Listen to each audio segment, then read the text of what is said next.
ocasión hemos invitado a una especialista en patología que nos va a hablar sobre alteraciones estructurales de los dientes, ¿no? Es un tema muy interesante porque siempre recibimos en los consultorios problemas con dentición, con anomalías dentarias, de estructura, tamaño, número, etcétera. Y la doctora nos va a sacar muchas dudas al respecto. Bienvenida, doctora Janet Guepara. Bienvenida al programa. Muchas gracias por la invitación al Colegio Ontológico, muchas gracias a ti por la invitación y vamos. Janet, también eres docente, ¿no? Sí. Docente universitaria. Soy docente de la Universidad de San Martín de Porres. Muy bien, San Martín, alma mater. Janet, dime, dentro de lo que es patologías de estructura, ¿qué patologías has visto comúnmente en la clínica, ¿no? En la clínica universitaria, en el hospital. Sí. ¿Qué es lo que normalmente ves, lo más común que se puede ver? Bueno, lo que sucede es que las alteraciones a nivel dental pueden ser, como tú mencionaste, ¿no? Del número, que tengo más o menos dientes, del tamaño, que tengo dientes más grandes, más pequeños. Pero específicamente en las alteraciones genéticas, ¿no? Que es lo que más o menos vamos a hablar, no está bien diagnosticado. Pasa desapercibido, o lo que pasa es que no lo pueden enfocar porque se confunde con otro tipo de anomalías en cuanto de origen ambiental. Ah, claro. Un virus, un trauma, algún tipo de malformación, pero que tenga que ver algún agente etiológico ambiental. Claro, porque hay diversas etiologías para estas alteraciones, ¿no? Puede ser genéticas, sistémicas, como tú dices, ambientales. ¿Qué es lo que tú realmente quieres que nosotros enmarquemos para que lo que tenemos menos conocimiento, como tú me dices, en la parte genética, ¿no? Sí, las alteraciones genéticas son las que es más difícil para el cirujano dentista general, graduado, o sea, reciente o post, diagnosticar este tipo de alteración. Lo más fácil es decir, tiene fluorosis, tiene un diente de Turner, de repente tiene hipoplasia, de repente por un mal desarrollo, por tetraciclina, pero lo que sucede es que no diagnosticamos bien cuando es por alteraciones genéticas. O sea, no lo sabemos relacionar con la familia, con si tuvo en la dentición decidua, no podemos ver en la historia clínica un poquito, lo tendrá el papá, lo tendrá la mamá, el hermano, en más o en menos grado. Entonces, generalmente, como tú dijiste, como soy docente en la universidad, generalmente a los chicos ya microdoncia, macrodoncia, eso lo leen y lo saben. Claro. Pero esta parte, en la parte genética, es difícil de diagnosticar. Y aparte, nosotros tenemos que hacer como unos sabuesos, ¿no? Tenemos que investigar, tenemos que hacer una buena historia clínica para poder determinar, digamos, o relacionar, pues, cuál podría ser el origen, ¿no?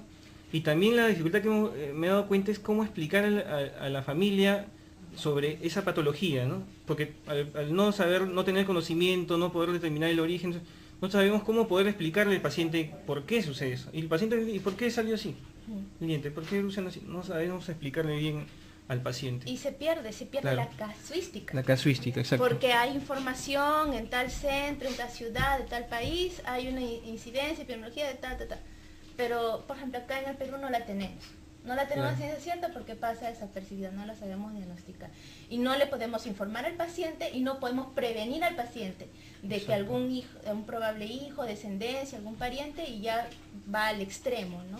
Si tiene suerte solamente es la enfermedad inicial, no está muy exacerbada, pero si no la hemos prevenido puede llegar a ser una enfermedad agravada, ¿no? Claro. ¿Y qué más nos puedes explicar sobre la etiología genética? ¿Hay algunas características o puntos donde nosotros podamos, digamos, puntos de referencia que podamos tomar como para darnos cuenta que tiene algún patrón genético Claro, o sea, sí tiene un patrón genético, pero cuando nosotros nos vamos a dar cuenta es cuando el paciente lo manifiesta a nivel bucal. Si no lo manifiesta a nivel bucal, queda a nivel genético y puede haber información en algún familiar o algo, ¿no? Cuando tiene ya la parte genética es cuando ya se manifiesta, cuando tiene la parte clínica es cuando se manifiesta, ¿no? Claro. Pero lógicamente tiene un desorden genético el paciente. No todo el mundo tiene células en su organismo.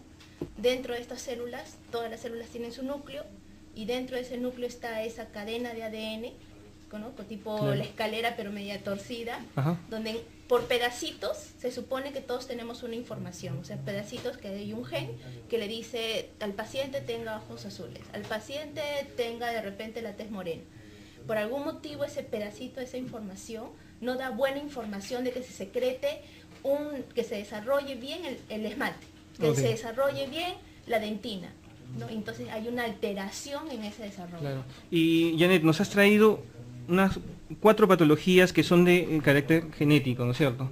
¿Nos puedes explicar, por ejemplo, lo que es, por ejemplo, dentinogénesis imperfecta, ¿no? Nos has traído unos casitos, ¿no? Sí, ya. Lo que sucede es que, lamentablemente, cuando no se diagnostica bien estas alteraciones, a veces el paciente va al cirujano dentista. Claro. Pero ¿quién lo va a tratar? El cirujano dentista, que no lo enfoca bien, que no lo puede prevenir, no lo va a tratar bien y muchas veces lo puede hasta derivar, ¿no? Y esas enfermedades están relacionadas con algo sistémico, porque el paciente tiene mala información genética. Entonces somos nosotros, los cirujanos dentistas, incluso generales, quien deberíamos poder diagnosticar a estos pacientes para tratar, porque el tratamiento va en lo que hacemos comúnmente, ¿no? Que es operatoria hasta tratamiento. Lo había conocido, ya complejo. Casi programados a lo que vamos, ¿no? Pero no sabemos cómo afrontar, digamos, estos casos. Estas alteraciones. Bueno, generalmente son, sí, como mencionaste, son 4 las alteraciones genéticas a nivel del tejido duro del diente. Pero generalmente se inicia en cuanto al esmalte. El esmalte, ok. El esmalte. Y la única enfermedad genética del esmalte se llama amelogénesis imperfecta, o sea, no hay pierde. Es la única enfermedad, la amelogénesis imperfecta, ¿no? Donde ahí el gen, la estructura genética que está alterado ahí, es un gen que se llama amelogenina. Esa amelogenina le dice a la célula que va a desarrollar el esmalte, que es el ameloblasto, le va a decir, ameloblasto, secreta tanto matriz proteica, y ya muy bien, secretas matriz proteica, ahora te toca secretar la matriz inorgánica, ¿no? El tejido duro. Por eso al final tenemos que el esmalte es el tejido más duro del organismo, ¿no? Claro, entonces es más complejo, no solamente mineralizar, sino súper o remineralizar, porque es la estructura más dura. Entonces ahí es donde está alterado la amelogenina. La amelogenina. Sí, la amelogenesis imperfecta, que es la enfermedad genética del esmalte, que es la única, ¿no? O sea, no hay pierde. Ahí el paciente lo tiene, el mamá, el papá, de repente hasta el vecino, habría que preguntar, ¿no? Claro. O los hermanos en más o menos grado, ¿no? Si lo tiene un tío, lo tiene algún familiar. O sea, no tiene que ser directo, puede ser obviamente alguien, un tío. Sí, indirecto también. Claro, indirecto, claro, indirecto también, porque no necesariamente va a ser exacerbada la enfermedad. Puede ser que solamente lo tenga algunas piezas, o que no solamente un color amarillento, que diga, no, mi hijito tiene sus dientes amarillos, pero nada más. En cambio, en otros puede ser más grotesca la enfermedad. Ah, claro, más exacerbada, digamos, ¿no? En algunos casos puede ser un dientecito, 2 dientecitos, ¿no? Es generalmente, o como tú dices, un diente o 2 dientes, pero con su homólogo. Ah, claro. Claro, o sea, los 2 caninos, los 2 premolares, ¿no? De ambos lados. Ah, ¿no? de ambos lados. Ya hayan tenido el mismo etapa en el desarrollo. Pero como son enfermedades genéticas, lo tiene tanto el diente deciduo como el diente permanente. Ahí digo, esto no es ambiental, ¿no? Porque es muy difícil que el paciente sea muy piña, de que le haya atacado tanto durante el desarrollo de sus dientes deciduos como a la vez en su diente de desarrollo permanente, ¿no? Porque no es en la misma época. Ya sería un paciente piña. En cambio, el genético tiene que ser en ambas denticiones, y por definición tendría que ser en todas las piezas dentales. Claro, no es como en unas patologías en dientes deciduos como la fusión, que salen solamente dientes deciduos, algo así, y en permanentes ya no. Ya no, pues es muy difícil que el paciente tome medicación de fluorosis en las 2 etapas de su desarrollo de dentición primaria y secundaria. Claro. Claro, ahí está bien descrito, ¿no? Sí. Claro. Ahora, lo que sucede con la amelogénesis imperfecta, que ahí está lo complicado, que hay 14 subtipos de amelogénesis imperfecta, ¿no? Wow, 14 subtipos. Sí, según la clasificación más usada, que es del autor de Whithoff, que lo presentó en el año, si no más me acuerdo, en el año 89, lo publicó, ¿no? Pero ya lo presentaba desde antes. Pero lo que pasa es que no hay mucha trascendencia, no hay mucha implicancia clínica en dividirlo. No hay algo que pudiera diferenciar notoriamente, ¿o sí? No, sí. Mira, lo que sucede es que estos 14 subtipos, para decir qué subtipo es genético. Entonces, para hacer algún análisis genético le tengo que hacer pruebas de laboratorio al paciente, pruebas de ADN que son costosas y que no tienen implicancia clínica. O sea, no importa si tiene un subtipo o el otro tipo, porque en cuanto al tratamiento, al final de repente es el mismo. ¿Cuándo hago pruebas de laboratorio, análisis genético? cuando quiero hacer casuística, cuando quiero tener el nombre y apellido completo de la enfermedad y cuando quiero hacer trabajo de investigación. Ah, investigación. Pero por implicancia del paciente solamente se divide en 4 tipos: la hipoplásica, la hipomadura, la hipocalcificada y una combinación. O sea, si el cirujano dentista, clínica y o radiográficamente distingue estos 4 subtipos... Al menos esas 4. Sí, no, es que esos son los principales, de ahí se derivan los 14, que ya no tiene implicancia clínica si voy a hacer análisis de laboratorio, si es ligado al cromosoma X, si es dominante, si es recesivo, no tiene importancia, ¿no? Y en su población de repente no vale la pena económicamente hablando hacer un tratamiento genético, ¿no? Claro, a menos que alguien quiera llegar al trasfondo, como tú dices, hacer una investigación, ¿no? Sí. Pero al menos la parte clínica, que es lo que más nos interesa, cómo determinarlo. Eso es lo más importante. Sí. ¿Qué más nos tienes? Por ejemplo, en la parte hipoplásica, Janet, ¿qué características podemos encontrar? De estas lesiones, ahí tengo un esquemita más o menos para... Supongamos que ahí está el esmalte sano. Claro. En este esquema, supongamos que el esmalte tiene el grosor normal y el color normal. Ese es un esmalte sano. ¿Cómo sería una melogenesis imperfecta hipoplásica? Si este es el esmalte sano en cuanto a color y grosor, la melogenesis imperfecta hipoplásica está alterada la cantidad del esmalte. La cantidad. Eso quiere decir que tenemos zonas por donde nos falta esmalte de algunas caras del diente, de todos los dientes, o nos falta en todas las caras del diente de todos los dientes. Eso se llama melogenesis imperfecta hipoplásica, en donde está alterado la cantidad. Las otras, así lo tengo para que se distinga más o menos, a grosso modo cada una. La melogenesis imperfecta hipocalcificada, lo que está alterado es la calidad del esmalte. Ya no la cantidad, sino la calidad. Entonces quiere decir que tenemos un esmalte blando. ¿Blando? Blando. Porque ya la calidad de mineralización estuvo genéticamente mal desarrollada durante el proceso de la odontogénesis, ¿no? Que es el proceso de todo el diente. La melogenesis imperfecta hipomadura, donde también está alterada la calidad, perfecto, también es blando. Este de acá es blando, pero no tanto como en este caso. Este sí ya es un diente donde el paciente mismo, incluso cepillándose, él con su dedo, con la uña, sale. Como si fuera una placa. Sale, se desprende, sin ningún tipo de presión. En cambio acá sí, en la hipomadura sí hay que hacer algún tipo de presión. Y luego también hay una melogenesis imperfecta combinaciones, donde incluso puede estar relacionado a síndromes, como en este caso, donde se nota que hay una alteración a nivel pulpar, por ejemplo. Hay una cámara amplia, el piso de la cámara pulpar migra hacia apical, ¿no? Eso es un taurodontismo que se puede ver en pacientes que tienen algún otro síndrome. En una radiografía ahí podemos determinar eso también. Sí, o sea, el paciente tiene melogenesis imperfecta, pero generalmente relacionado ya más a otras enfermedades sistémicas como síndromes, ¿no? Puede ser un paciente con síndrome de Down, por ejemplo. Ok. Esa es una buena característica, ¿no? Para, digamos, de un paciente con síndrome de Down, de repente una melogénesis imperfecta. Sí, los pacientes con síndrome de Down, dentro de la macroglosia, la hipodoncia, todas las características que tiene. También puede tener algunas alteraciones a nivel de la estructura, como es de la melogenesis imperfecta, pero combinaciones. Esto es a grandes rasgos. Y eso tendría que ver también porque muchos de ellos tienen los dientes bastante, los dientes bastante débiles, ¿no? Y que se empiezan a caer con facilidad, ¿no? Sí, tienen mayor incidencia. Bueno, aparte también la parte motriz, que no la tienen bien desarrollada, que no pueden hacer una buena higiene y todo eso, ¿no? Interesante. Ese es a grandes rasgos en un esquemita, ¿no? Bueno, entonces esto es a grandes rasgos, porque es un esquema para diferenciar los tipos principales de la melogenesis imperfecta. Pero ¿cómo le va a dar al paciente qué tipo de melogenesis imperfecta? ¿Cómo le va a dar? ¿Le va a dar este que es la hipoplásica, o este que es la hipocalcificada, o esto que es la hipomadura? Depende dónde sucede la alteración en el desarrollo normal del diente, que es la odontogénesis. Y si estamos hablando de un problema del esmalte, el desarrollo normal del esmalte se llama amelogenesis, ¿no? O sea, es el desarrollo normal. Si ocurre un proceso en la alteración de este desarrollo del esmalte normal, se va a dar los diferentes tipos de amelogénesis imperfecta. Pero, o sea, tendríamos que saber cuál es el proceso normal de desarrollo del esmalte. Es como como me estabas mencionando, es la parte saber, la parte fisiológica, histológica, embriológica, la parte natural, normal del desarrollo del esmalte.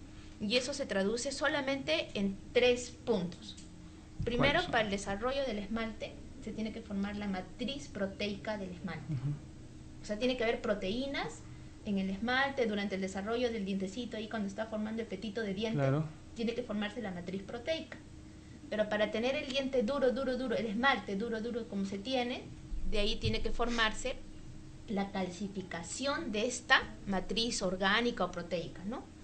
La calcificación de la matriz, y luego, como es el esmalte, sabemos que es el tejido más duro del organismo, se tiene que ya hacer una recalcificación que se llama maduración de esa matriz proteica.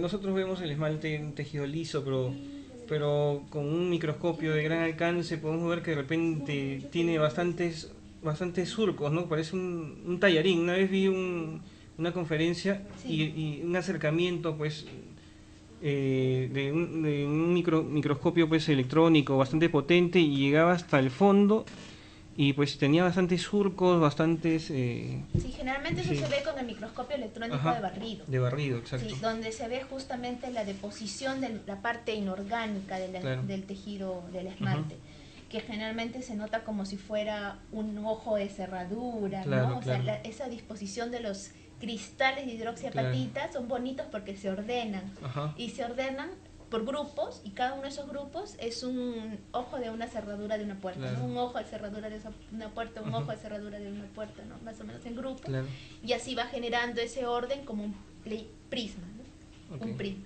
O sea, si el esmalte no ha formado ese material mineralizado que tú has visto en el microscopio electrónico barrido, tenemos un tipo de amelogénesis imperfecta, que puede ser, en este caso serían de la parte inorgánica, o bien la hipocalcificada o bien la hipomadura.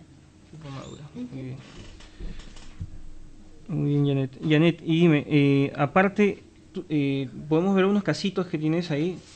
Para diferenciar, o sea, para la parte clínica, para la diferenciación de estos subtipos, que el cirujano dentista tiene que saber. O sea, no estoy hablando del especialista, ¿no? Estoy hablando lo básico que un dentista general, claro, exacto. Bueno, la amelogénesis imperfecta hipoplásica, que es la menos grotesca, es cuando el paciente va a la consulta generalmente estética. ¿Por qué? Porque como el esmalte está alterado, se trasluce la dentina, que normalmente es amarillenta, ¿no? Normalmente es amarillenta, entonces el paciente va con sus dientes amarillos. No tiene casi más alteración que dientes amarillos, según él, ¿no? Ya cuando el cirujano profesional, ya cuando lo ve, el cirujano dentista, el paciente puede tener algún tipo de grietas, no sé si se ve acá, algún tipo de grietas tanto lineales o como en este caso que vemos en puntillado. Yo he visto ese caso, sí. O sea, el paciente le falta estructura dental. Exacto. Si el odontólogo con un instrumento toca el esmalte, sigue siendo duro, sigue siendo pétreo, porque lo poco que se formó de matriz orgánica, luego se mineralizó, luego se calcificó. O sea, aquí tenemos un paciente que, si bien tiene falta de estructura de esmalte, si yo toco acá, por ejemplo, con el explorador, con la cureta, está duro, está pétreo, sino que le falta estructura dental, ¿no? No se ha llegado a formar, y si no se formó la matriz, nunca se calcificó. Ya sea así en puntos, como está acá en puntos, o de repente de manera lineal, ¿no? Más o menos como está en esta foto clínica, de manera lineal. ¿Qué origina esto en el paciente? Por ejemplo, si falta esmalte en todas las caras del diente, tendríamos dientes aparentemente pequeños. No es que sean pequeños los dientes, sino que me faltó en el paciente que se forme esmalte. Entonces puede haber aspecto o apariencia de dientes más pequeños, microdoncia. En algunos casos puede haber mordida abierta anterior, como está acá. Mordida abierta bilateral, exacto. También puede tener los pacientes, lógicamente, si me falta tejido, estructura dental, puede haber diastemas, ¿no? Lo que es puntos de contactos abiertos. Cuando es así por puntos, como vimos en el caso anterior, por puntos, se le llama que es focal, por zonas. Por zonas. Y generalizada cuando es en todas las caras del diente y de todos los dientes, porque recordemos que es genético. Claro. Y esto es un diagnóstico y hay que tener presente que es un diagnóstico clínico radiográfico. O sea, tiene que ver los dos, clínico radiográfico. Uno podría pensar que ese paciente también de forma genética tiene varios diastemas, ¿no? Y sus dientes son pequeños, son ¿no? Aparentemente pequeños. Claro. Y un poquito amarillentos porque se trasluce la dentina. La dentina, claro. No es que esté mal la dentina, no, sino que se trasluce la dentina. Y te recalcaba que es un diagnóstico clínico radiográfico porque lo ideal sería hacer un estudio histológico o genético. Pero estos pacientes tendríamos que esperar que la pieza sea necesariamente para extracción, ¿no? Que justamente lo que uno no quiere, ¿no? Extraer la pieza. Entonces basta con un examen clínico radiográfico para tener el resultado, el diagnóstico. Y en la radiografía lo que se va a evidenciar es una fina línea de esmalte nada más, porque no tenemos todo el grosor. Claro. Y este esmalte, que más o menos creo que se nota aquí en la foto, este esmalte sigue siendo más radiodenso que la dentina. Sigue siendo más radiodenso porque lo poco que se formó, luego se calcificó, luego se mineralizó. Claro. O sea, vamos a ver en las radiografías que el paciente tiene solamente una fina línea de esmalte, pero sí ese esmalte es más pétreo que la dentina, por lo tanto es más radiodenso que la dentina. Claro, además cuando vemos esa zona descalcificada, pero no hay, digamos, caries también, ¿no? Uno puede... Hay mayor incidencia de caries y como cualquier otro paciente que también puede ser propenso a caries, ¿no? Lógicamente, si estos pacientes tienen estos surcos, estas zonas donde va a haber, entre comillas, falta de esmalte, entonces puede haber más adherencia de placa, mayor incidencia de caries, igual que gingivitis, periodontitis. En la zona de los puntos también, ¿no? Todos son oscuros por los pigmentos, ¿no? Pero de todas maneras a veces uno pasa el explorador y no hay caries. En algunos casos que ya pacientes son descuidados y tienen la puerta de entrada, mejor dicho, para que se forme la caries. Exactamente, ya depende del paciente también, ¿no? Aquí estamos, esas son fotos de una bibliografía en la cual es la forma más grotesca de la amelogénesis imperfecta. El segundo tipo es la hipocalcificada. El anterior, que era la hipoplásica, lo máximo que, como te mencioné, lo máximo que era los pacientes van por sus dientes amarillos. Ellos incluso no se dieron cuenta que hay desgaste por puntitos, por líneas, no, casi ni se dan cuenta, pasa desapercibido esa parte. Van porque están sus dientes amarillos. Exacto. Y si van por un blanqueamiento. Sí, y van por el blanqueamiento. Y si no les diagnosticamos bien, hacemos el blanqueamiento, cobramos, y viene el paciente a la semana, no me ha blanqueado, devuélvame el dinero. Claro. Entonces, no que hubo ahí un mal diagnóstico, porque se le puede ofrecer blanqueamiento al paciente, sí, pero hemos diagnosticado bien y le decimos que no vamos a tener 100% de éxito. Solamente vamos a tener un porcentaje de éxito, ¿no? Porque el paciente tiene una enfermedad genética de fondo. Además tendría hipersensibilidad también, ¿no? Sí, mayor hipersensibilidad. Este es el segundo tipo de amelogénesis imperfecta, la más grotesca, que es la hipocalcificada.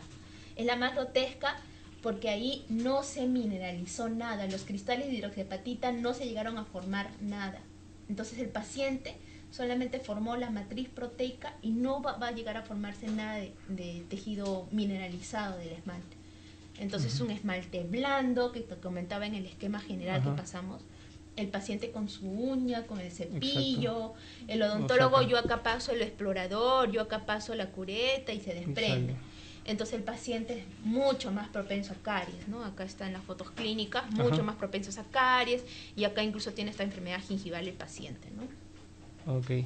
Y como es un diagnóstico clínico radiográfico, el paciente radiográficamente también, ahí no puedo distinguir dónde está esmalte ni dentina. Exacto. Porque el esmalte incluso es menos radiodenso que la dentina, porque acá no se va a calcificar nada. Claro, aquí podemos ver. Y parecen como si fuera todo irregular, ¿no? Exacto. Exacto. Sí, porque se desprende. Exacto. Entonces va desprendiendo, entonces como que vemos que no es un... Radiográficamente a lo máximo creo que se puede ver solamente que es liso, pero ahí está todo irregular, ¿no? Exacto. Así es, esta es la forma más grotesca. Y la hipomadura. La hipomadura es el tercer tipo, que es menos... se mineraliza sí el esmalte, el tejido se mineraliza pero poco. En la hipomadura se mineraliza poco, entonces tenemos dientes blandos, pero no tanto como en la otra que era la hipocalcificada. Entonces generalmente lo que tenemos nada más son dientes moteados, un moteado blanquecino, generalmente a nivel como está acá en las fotos clínicas, un moteado blanquecino generalmente se dice más que nada en la parte incisal que nos u puede oclusal. confundir con otra patología también, ¿no? Nos puede confundir, sí, con una hipoplasia del esmalte por factores ambientales. Exactamente. Pero acá lo tenemos en dientes decisivos, lo tenemos en dientes permanentes, en todas las piezas, ¿no? Incluso en los dibujitos de los esquemas de la literatura solamente lo ponen así, como si fuera, como si fuera una montañita con su nieve encima. Y le llaman, todavía tienen un aspecto, le dicen de copo de nieve. El copo de nieve. Sí, ese aspecto de copo de nieve, ¿no? Zonas más blanquecinas, ¿no?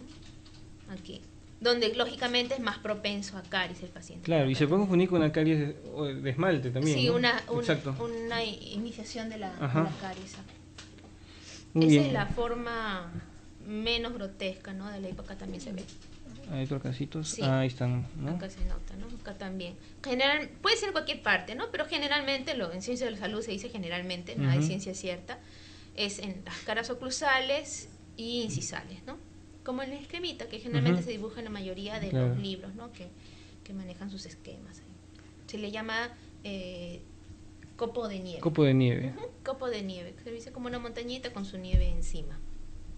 Así es. Muy bien, y ya pasando de esmalte, pasamos a dentina. También hay una dentinogénesis imperfecta. Sí. Hay problemas de dentina genéticos, ¿no? ¿Cuáles son esos tipos en todo caso, Janet?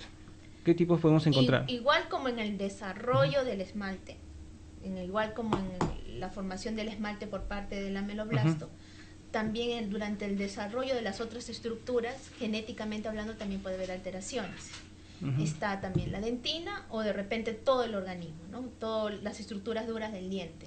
Dime, Janet, y si la dentina tiene ese problema genético, ¿también tendría que va acompañado del esmalte o el esmalte puede estar íntegro, mejor dicho? Puede ser solo el esmalte, alteración solo el esmalte, alteración sola de dentina o de todas las estructuras juntas. Todas las estructuras. Cuando es solo del esmalte, la única enfermedad se llama amelogénesis imperfecta, ahí no hay pierde. Cuando es de la dentina, son dos. La dentinogénesis imperfecta, lo que estabas preguntando, la displasia de la dentina, cualquiera de esas dos enfermedades. Y cuando es de todas las estructuras, se llama odontodisplasia regional. Odontodisplasia regional. Sí, por eso se llama odonto, ¿no? Odonto es de todas las estructuras del diente, displasia porque hay una alteración, y regional porque por algún motivo ocurre solamente en dientes contiguos, vecinos. Anteros superiores, los dientes más del cuadrante 1, del cuadrante 3, en una región. En una región. Entonces ahorita vamos a hablar sobre dentinogénesis imperfecta, pero después de esta pausa comercial, amigos. Ya volvemos con debate odontológico. Amigos, volvemos aquí en debate odontológico con la doctora Janet Guevara. Estamos hablando sobre alteraciones estructurales de los dientes y ahorita vamos a hablar sobre dentinogénesis imperfecta, doctora. Continúe, por favor. Y igual como hablamos en la parte del esmalte, también te traje este esquemita. A ver, los esquemitas nos ayudan a graficar bastante y entender bien esto. Que lo hemos desarrollado ahí en la universidad. Esta es supuestamente ahí más o menos una dentina, tanto coronal como radicular, aparentemente normal, lo que nos ayuda el gráfico. Este sería el esquema de una dentinogénesis imperfecta, que hay 3 tipos de dentinogénesis imperfecta, de ahí hablamos cuáles son cada uno de ellos. Y la otra enfermedad genética de la dentina, la displasia de la dentina, o de displasia dentinal, como le llaman, esta sí hay 2 tipos, en la raíz y en la corona. En la dentina de la raíz, en la dentina de la corona, ahí están los 2 tipos. Y más o menos en el esquema ya vamos viendo más o menos qué alteración vamos a encontrar en cada una de ellas, ¿no? Me estabas hablando de la dentinogénesis imperfecta. Igual, ¿no? La dentinogénesis imperfecta también hay una alteración genética. En este caso ya no es el gen de la melogenina, que es el esmalte, es otro. Se llama la cialofosfoproteína, así se llama el gen. Cialofosfoproteína. O sea, genéticamente hay una mala información en que salga esta proteína de ese gen y le dice al diente, odontoblasto, no secretes bien dentina, entonces se puede dar esta enfermedad, ¿no? Esto es cualquiera de las dos, dentinogénesis imperfecta o displasia de la dentina. Solamente que hay otro trasfondo para que se produzca una o la otra enfermedad. En la primera enfermedad es dentinogénesis imperfecta, que hay 3 tipos. El primer tipo está relacionada a una enfermedad sistémica, que justamente es su homóloga en cuanto a la terminología, ¿no? De dentinogénesis imperfecta, osteogénesis imperfecta, exactamente.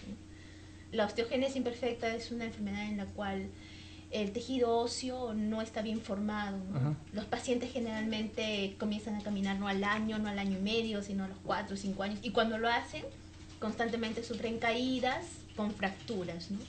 Es un paciente que no tiene la altura normal, generalmente crece encorvado, ¿no? Claro. Y generalmente lo que se manifiesta es que los pacientes también pueden tener esclerótica azulada, ¿no? Justamente acá está la fotito, también de esta fuente bibliográfica, el paciente tiene la esclerótica azulada. Esos son pacientes con osteogénesis imperfecta que se manifiesta también a nivel de la dentina, dentinogénesis imperfecta. O sea, va acompañado. Va acompañado. Es un hecho, de todas maneras. Es un hecho. Para que sea de tipo 1. Dentinogénesis imperfecta de tipo 1 es un hecho, como dices, que está acompañado de la osteogénesis imperfecta. Del tipo 2, si el tipo 1 está acompañado, del tipo 2 no hay osteogénesis imperfecta. O sea, también puede ser que solamente se dé la alteración solo a nivel de la dentina. Tipo 1 está acompañado a osteogénesis imperfecta, tipo 2 no está acompañado a la osteogénesis imperfecta. Y hay otro tipo 3. El tipo 3 se llama, tampoco está acompañado de la osteogénesis imperfecta, pero la diferencia es que sucede solamente en una ciudad, en una población que le llaman trirracial, porque solamente tienen familia entre ellos. Es en una ciudad que se llama Brandywine, en el estado de Maryland, en el país de los Estados Unidos. Entonces justamente esta... Sí, ¿no? Raro, ¿no? O sea, solamente en ese pueblito, entre ellos nomás se mezclan. Entre ellos nomás se mezclan y se ha visto que tienen dentinogénesis imperfecta con algunas características especiales, por eso lo han llamado de tipo 3. Muy difícil en la población peruana atender a un paciente con dentinogénesis imperfecta que sea de Maryland, que sea de la ciudad de Brandywine, ¿no? Justamente esta enfermedad también le llaman dentinogénesis imperfecta tipo 3 o de Brandywine, en honor a que es en esta ciudad, ¿no? Porque debe haber también algunas ciudades o pueblos alejados de nuestro país que también, pues de repente entre ellos nomás se mezclan, ¿no? Sí. Incluso aquí nomás en Chincha hay en el Guayabo, ¿no? Creo que también tienen problemas genéticos, porque parece que ellos entre ellos nomás se mezclan, ¿no? Se mezclan. No sé si tendrán este caso, pero de repente podría suceder, ¿no? Claro, una investigación. De hecho que genéticamente no es compatible cuando es la misma información genética, ¿no? Y de hecho que ya tienen enfermedades sistémicas. Y ese no pueblo se escapa la parte dental. Claro, porque ellos han optado por mezclarse entre ellos. Sí, eso es una opción. Claro. Igual, no te sabría decir si es religioso, ¿no? O costumbre. Bueno, en todo caso, la dentinogénesis imperfecta, si estamos hablando de tipo 1 o tipo 2, porque ya la tipo 3 la hemos descartado porque es difícil de tener esa casuística aquí, tiene la misma parte clínica y la misma parte radiográfica, es decir, la veo igual, clínica y o radiográficamente las veo igual. La única diferencia es si tiene o no tiene la enfermedad sistémica de osteogénesis imperfecta. O sea, determinar si es tipo 1. Si es tipo 1 o tipo 2. Pero como nos interesa reconocer a ese paciente con esta alteración, la parte clínica y o radiográfica es la misma. O sea, ahorita no descartamos, bueno, por lo menos dejamos a un lado si es tipo 1 o tipo 2. La parte clínica y radiográfica es la misma. Y ahí lo que tenemos, como está acá en las fotos, lo que tenemos es este aspecto. Este aspecto o este otro aspecto. En las dos primeras fotos es cuando tenemos esmalte y en la segunda es cuando no tenemos esmalte. Tenemos esmalte y no tenemos esmalte. Pero me puedes decir, ¿pero qué ha pasado? Si el esmalte estaba sano, si es de la dentina. Exacto. Lo que pasa si este es el diente, el esmalte tiene que ir por encima de la parte de la dentina del diente, ¿no? Si la dentina es lo que está alterado, entonces el esmalte no va a tener el piso normal, no va a tener una buena adherencia con la dentina que está alterada, entonces el esmalte por, entre comillas, traumas oclusales que puede haber, se fractura, y se cae, se eliminan. Entonces me queda como una cáscara. Me queda un diente con esmalte, cuando aún todavía no se ha fracturado el esmalte, o me queda dientes sin esmalte. O sea, el otro es previo, pero de todas maneras se va a fracturar. Pues más riesgo de fracturarse, no necesariamente, ¿no? No necesariamente. Cuando hay esmalte tenemos este aspecto, tenemos el aspecto de que se llama dientes opalescentes, así se le llama a este aspecto, porque se trasluce, ahí el esmalte sano, bonito, precioso, pero se trasluce la dentina alterada. Okay. Como se trasluce la dentina alterada, no se trasluce una dentina no amarillenta, sino una dentina oscura, media grisácea, en los diferentes tonos de grises. Azul, gris claro, gris oscuro, hasta medio parduzco, negruzco. Entonces se trasluce, se ve que están teñidos, como está acá, se ve que están teñidos, pero se nota que no es de afuera, no es exógeno, sino es de adentro. Es como si le pusieran una lámpara de luz halógena por dentro y más o menos es ver los dientes por fuera, ya es más o menos ese color. Refleja a la luz, nada más, no puede darse cuenta de eso. No, sí, eso se le llama dentinogénesis imperfecta, dientes opalescentes. Es cuando todavía está el esmalte.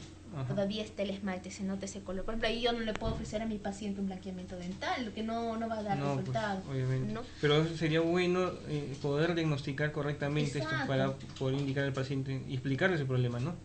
Y decirle por qué de repente necesita, a pesar de que tenga la apariencia de dientes sanos, de repente necesita coronas, ¿no? Y coronas individuales en el tratamiento más drástico. Claro. De repente, si tiene mala oclusión, no le va a poder poner carillas, de repente de frente, coronas individuales, ¿no? Este es cuando tiene esmalte. Y cuando no tiene esmalte es este caso, que parece como si le hubieran cortado los dientes con cuchillo, ¿no? Claro. Con hacha. Me quedó solo dentina, ya no tengo esmalte, solo dentina. O como que hubiesen empezado un tallado o así, ¿no? Y lo han dejado a medias. A medias, sí. Exactamente. Claro. Y esto es interesante porque a pesar de tener ese aspecto, el paciente es menos propenso a caries, menos propenso a sensibilidad dolorosa.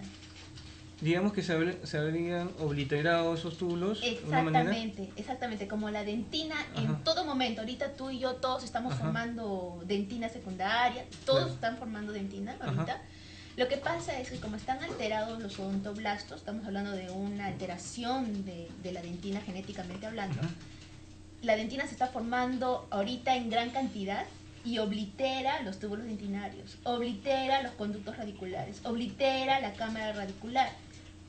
Entonces no hay por dónde pasen los microorganismos a nivel pulpar, hay menos incidencia de lesiones pulpares, lógicamente no va a haber el paquete vasculo nervioso y el paciente tiene menos sensibilidad dolorosa, no siente dolor, es menos sensible al dolor, menos sensible también a lo que es la caries, ¿no? Disculpa que te interrumpa, es como si le hubiesen hecho una endodoncia o algo así. Claro, o sea, lógicamente sí es un diente vital, no es que sea un diente no vital. Pero menos sensibilidad porque ya el paquete vasculo nervioso está más reducido, retraído. Más reducido, retraído, solamente ya es un hilito que y radiográficamente, no sé si lo tengo acá, radiográficamente ya no se va a evidenciar. Pues mira, no hay. Claro. Radiográficamente no hay ni cámara ni conductos radiculares. No interesante. Si yo hago una histología, si ahí se me ocurre a mí hacer para estudio extracción de la pieza, lógicamente que es una pieza vital, ¿no? Debe haber por ahí escondido su paquete. Claro. Pero radiográficamente ya no se evidencia. Y estos dientes tienen una forma especial, bien bonita, no sé si ahí se lo notan. Yo le digo a esta parte, siempre digo a los chiquitos, a los alumnos, la diente, porque a nivel cervical hay una constricción cervical. Claro, como una cinturita. Como una cinturita, ¿no? Claro, como a nivel femenino las chicas tratan de jalarse con la faja, un corsé, igualita acá. Hay una constricción cervical, una constricción cervical es típico de la dentinogénesis imperfecta, ¿no? Dime, Janet, ahí también se reduce la irrigación, la nutrición, la hidratación también, ¿no? Claro. Entonces también tendría, digamos, hay una tendencia, digamos, a que se pudiera fracturar esa pieza dentaria. Lógicamente. Entonces de todas maneras hay que reforzarla, hacerle sus coronitas y todo eso para que no hubiese problemas, o de todas maneras sí. Dependiendo del estado ya del paciente, ¿no? Si por ejemplo en este caso que todavía aparentemente no están con tanto desgaste, pero en la parte clínica como veíamos que sí habría que hacer un refuerzo coronal individual, ¿no? De repente en algunos casos más drásticos se haría extracción.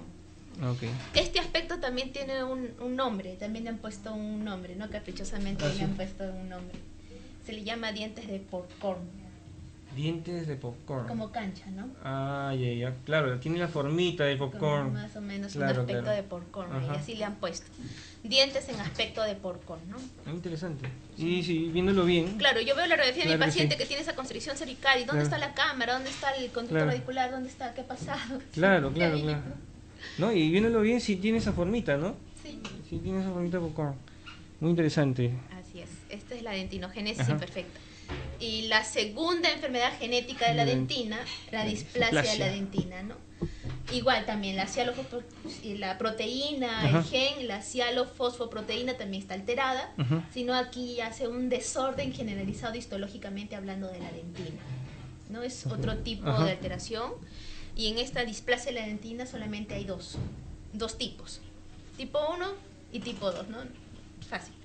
Ujú. En la tipo 1 lo que está alterado, como se ve acá en esta foto, lo que está alterado es la dentina radicular. Ya, ya, ya. Y si en la tipo 1 está alterado a nivel radicular, en la tipo 2 lo que está alterado es a nivel coronal, ¿no? Y a nivel radicular lo que está alterado es que no hay una buena formación de la dentina radicular, ¿no? Entonces clínicamente, como está en esta foto, casi no se nota Sí, nada, normal. Ajá. clínicamente viendo al paciente. Ujú. Pero si hago una palpación de las piezas dentales, lo que voy a tener es, si tengo poca raíz, lo que voy a tener es movilidad dental. Claro, cierta movilidad, Sí. exacto. Incluso hay hasta exfoliación, ¿no? Las piezas Ujú, solitas se las pueden solitas se salir. salen. Sí.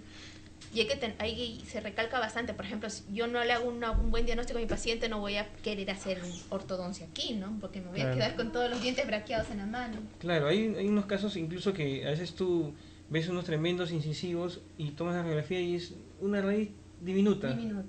Si es en caso de una o dos piezas, Claro. puede ser algo de desarrollo ambiental. Desarrollo ambiental. Si es en todas las piezas y de repente por ahí preguntamos, en los dientes deciduos se le salieron solos, se movían casi todos, entonces ya es algo genético, ¿no? Claro, siempre hay que acordarnos siempre que en lo genético se repite, tanto en diente deciduo como en permanente. Y en algún familiar, ¿no? En algún familiar, exacto. No necesariamente hay que esperar.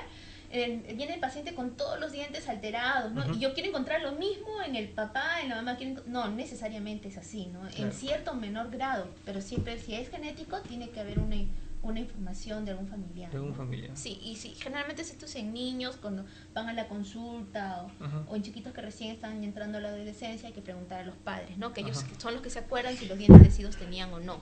Claro. Y en el de tipo 2 te decía que ahí la dentina de la corona es la que está alterada. Y la dentina, así es. Vamos a tener cámaras pulpares amplias. Todo esto es la cámara pulpar, pero vamos a encontrar que se pueden formar cálculos, mineralización dentro de la pulpa, cálculos, ¿no? Entonces ahí también habría que una implicancia clínica, porque un endodoncista, si es especializado, quizás sí la hace, ¿no? Pero un odontólogo general no se va a atrever de repente a hacer una endodoncia cuando hay un cálculo pulpar, ¿no? Estos pacientes tienen una cámara pulpar amplia donde por la irrigación se puede hacer un acúmulo de minerales y formar cálculos pulpares, ¿no? Como está en la foto histológica, ¿no? Este es todo el cálculo pulpar, ¿no? Dentina es esto, que tiene, en este caso el cálculo tiene la misma condensación de la dentina, ¿no? Cuando es amplio y bastante amplio se pueden formar estos, ¿no? Sí, exactamente. Y ahí también tiene la implicancia. Como en el otro tenía la implicancia el ortodoncista, de repente que no hagas ortodoncia, y acá que el endodoncista sea cauto, ¿no? Tendría que pasarlo a un especialista. Claro. Y antes que nos vayamos a lo que es odontodisplasia regional, nos vamos a una pausa aquí en Debate Odontológico con la doctora Yanel Guevara para la parte final del programa. Ya volvemos. Volvemos con la doctora Yanel Guevara aquí en Debate Odontológico. Janet, nos quedamos con odontodisplasia regional. ¿Qué cosa era odontodisplasia regional para los colegas? A ver. Bueno, así como hablamos de las alteraciones genéticas a nivel del esmalte, a nivel de la dentina, algunas de estas alteraciones también pueden ser en todas las estructuras dentales, a la vez, en todas. En todas las estructuras mineralizadas que conllevan también al desorden del tejido blando, ¿no? Que es el tejido pulpar. Claro. Esta enfermedad se llama odonto porque es en todos los tejidos dentarios, displasia porque hay una alteración, y regional, como te mencioné hace un momento, porque ocurre en dientes contiguos, ya sea en un antero superior, antero inferior, cuadrante, segundo cuadrante, tercer cuadrante. Odontodisplasia regional. Donde tenemos esbozos de dientes, o sea, dientes que quieren ser dientes, pero no han pasado a ser dientes, ¿no? Acá tenemos 3 piezas extraídas, pero, por ejemplo, radiográficamente son sombras de dientes. Y estas sombras de dientes, con que no hay un desorden total de la estructura, tanto histológica, ¿no? Tiene también un aspecto, ¿no? Radiográficamente a veces hay forma, histológicamente también ocurre, histológicamente las células a veces guardan una forma y viene alguien y le pone su nombre, aspecto de tal, aspecto de tal. Radiográficamente, que es lo que el cirujano dentista está más cerca de ver, a veces no es fácil tener el microscopio ahí, ¿no? Este tiene un aspecto, una forma, y le llaman dientes fantasmas. porque simplemente es un esbozo de diente, este no es un germen dental siquiera, sino es un esbozo, una sombra. Ajá. Le llaman dientes fantasma. Todo está desordenado. Ya, y tú me dices que tiene que ser general, ¿no? O sea, o hay casos que solamente es un diente, 2 dientes, 3 dientes. Sí, o sea, una pieza, 2 piezas, 3 piezas, claro. Generalmente dientes contiguos. Contiguos. Sí, por eso se llaman regionales, en una parte. O como quieras llamar, localizada, en una zona. Un diente puede ser también, claro, lógicamente una pieza, 2 piecitas, 3 piecitas, o sea, local. Y no hay otro tratamiento más que la extracción. La extracción, sí, pues ahí ya no se puede hacer nada. Ya no se puede hacer nada. No vas a atreverte acá a hacer endodoncia, perno, corona, no. Es que estos tipos de enfermedades dependiendo del grado, de la gravedad de la lesión. Puede ir desde simplemente blanqueamiento, operatoria, profilaxis continuos para evitar la mayor incidencia de caries, o puede ser, como en este caso, de tratamientos más drásticos que la extracción dental, ¿no? Claro.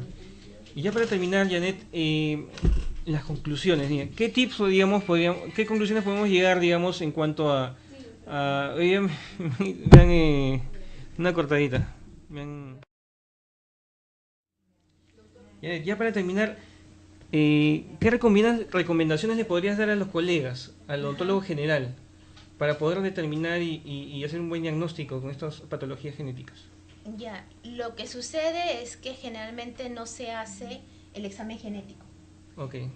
El examen genético generalmente no se hace porque es costo para el paciente. Claro que sí. Entonces, como cirujanos dentistas generales, tendríamos que saber diagnosticar estas enfermedades para hacer un buen tratamiento, que es lo que queremos. Tratar al paciente para que no regrese y no diga, no, me has hecho mal trabajo y devuélveme el dinero. Entonces, tenemos que hacer un buen diagnóstico.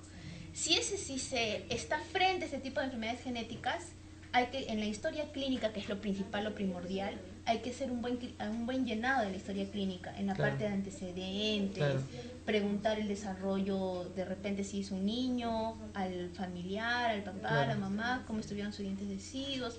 Bueno, no me di cuenta cómo estuvieron, doctora, pero me parece que mis amiguitos. Y ahí cuando uno va preguntando, recién se van dando cuenta, pero mi hermano también tiene lo mismo, mis sobrinos tienen lo mismo. Entonces el secreto está en la historia clínica. Claro. Y de ahí, ya en la parte clínica del paciente, ver que no es en un diente, no es en 2, sino que es en todas las piezas. De repente, ¿no?, que el paciente tiene en grados grotescos o iniciales, pero en todas las piezas, ¿no? Eso es lo principal en cuanto al cirujano dentista. Pero el paciente también tiene que... Nosotros, al paciente, cuando hacemos el examen inicial, justo la primera vez que un paciente va a un cirujano dentista, tiene que el cirujano dentista informar de todas las probabilidades de enfermedades para que este paciente, ni bien encuentre alguna alteración, poder ir al dentista e informarse, ¿no? Y lamentablemente a veces hay una mala información y pueden pasar desapercibidas algunas enfermedades, ¿no? Claro, muy interesante, muy interesante. Qué bueno que hayas venido y esperemos que vengas en otra oportunidad para otras patologías, ¿no? De repente estructurales, sistémicas, ambientales, pero esto nos ha dado mucha luz sobre lo que es la parte genética, las alteraciones genéticas. Agradecemos a la doctora Janet Guevara por haber venido a nuestro programa aquí en Debate Ontológico. Muchas gracias, Janet. No, a ustedes, muchas gracias al Colegio Ontológico.